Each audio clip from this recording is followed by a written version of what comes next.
میرا سوال جنت اور آدم علیہ السلام کی ادھر سے نکالے جانے کے بارے میں ہے، اور جہاں تک میں نے آپ کی ویڈیوز وغیرہ دیکھی ہوں، جو کچھ کو سمجھا، تو اس میں اگر میرے سمجھنے میں کوئی کوتاہی ہو تو اس کے لیے ابھی سے معذرت چاہوں گا۔ اس میں یہ ہے کہ جنت مطلب جیسے آپ نے بیان کیا، اس دنیا میں ہی کوئی ایک ایک باغ وغیرہ تھا، تو آدم علیہ السلام کو ادھر سے جب مطلب بے دخل کیا گیا، تو جب ان کی معافی ہو گئی، تو میرا سوال یہ ہے کہ اس کے بعد ان کو اس جنت کی تک ایکسیس کیوں نہیں دی گئی؟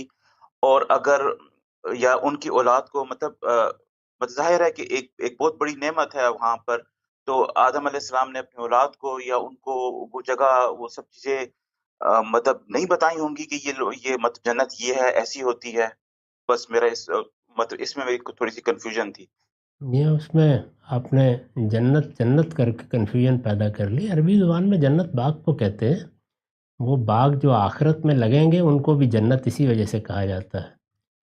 تو دنیا ہی کے کسی حصے میں ان کو رکھا گیا۔ اب تو بظاہر سائنسی لحاظ سے بھی ہم جانتے ہیں کہ افریقہ کا کوئی مقام تھا، اور یہ بھی معلوم ہوتا ہے جیسے قرآن نے سورہ طٰہٰ میں اس کی تصویر کھینچی ہے کہ کوئی ٹراپیکل علاقہ ہے جہاں پہ موسم ایسے ہوتے ہیں کہ اگر آپ کے پاس کوئی بہت اچھا لباس بھی نہیں ہے، کوئی اس طرح کی چیزیں بھی نہیں ہیں، تو آپ زندگی بسر کر سکیں۔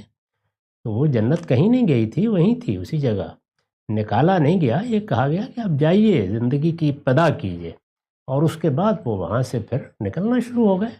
تو اس کو نکال دیا یا کوئی سزا دی، یہ لوگوں نے ذہنی طور پر بنا رکھا ہے۔ نہ یہ نکالا گیا، نہ کچھ کیا گیا۔ یہ کہا گیا کہ جو مقصد تھا پورا ہو گیا، اب آپ جائیے۔